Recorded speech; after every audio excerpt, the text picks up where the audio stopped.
ശബരിമല മറയ്ക്കാൻ രാഹുലിന്റെ അറസ്റ്റ് ഉടൻ. രാഹുൽ മാങ്കൂട്ടത്തിനെ ലക്ഷ്യമിട്ട് CPM നീക്കങ്ങൾ സജീവം.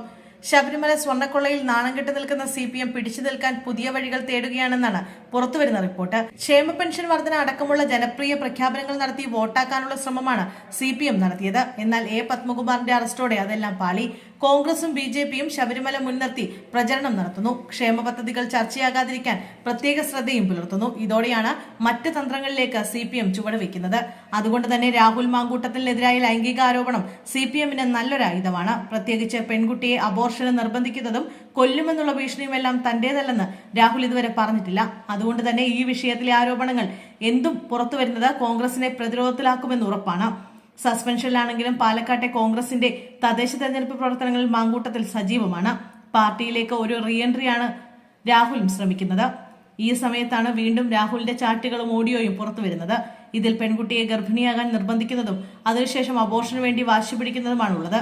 പതിവ് പോലെ ഇതും രാഹുൽ നിഷേധിച്ചിട്ടില്ല. തെരഞ്ഞെടുപ്പ് അടുത്ത സമയത്തെ ഈ നീക്കങ്ങളെല്ലാം കൃത്യമായി ആസൂത്രണം ചെയ്ത് നടപ്പാക്കുന്നതാണ് എന്ന അഭിപ്രായവും ഉയർന്നു കഴിഞ്ഞു. രാഹുലിനെതിരെ പെൺകുട്ടി മുഖ്യമന്ത്രിക്ക് നേരിട്ട് തന്നെ പരാതി നൽകുമെന്ന് കേൾക്കുന്നുണ്ട്. ഇതുവരെയും കൃത്യമായ ഒരു പരാതി ഇല്ലാത്തതാണ് രാഹുലിനും കോൺഗ്രസിനും ആശ്വാസം നൽകിയിരുന്നത്. പരാതി ലഭിക്കുകയാണെങ്കിൽ രാഹുലിന്റെ അറസ്റ്റിനും താമസമുണ്ടാകില്ല എന്ന് ഉറപ്പാണ്. ഇത്തരത്തിൽ രാഹുലിനെ അറസ്റ്റ് ചെയ്യുന്നത് തെരഞ്ഞെടുപ്പ് പ്രചാരണത്തിന്റെ ഗതി തിരിച്ചുവിടാനുള്ള ഒന്നായി CPM ഉപയോഗിക്കുകയും ചെയ്യും.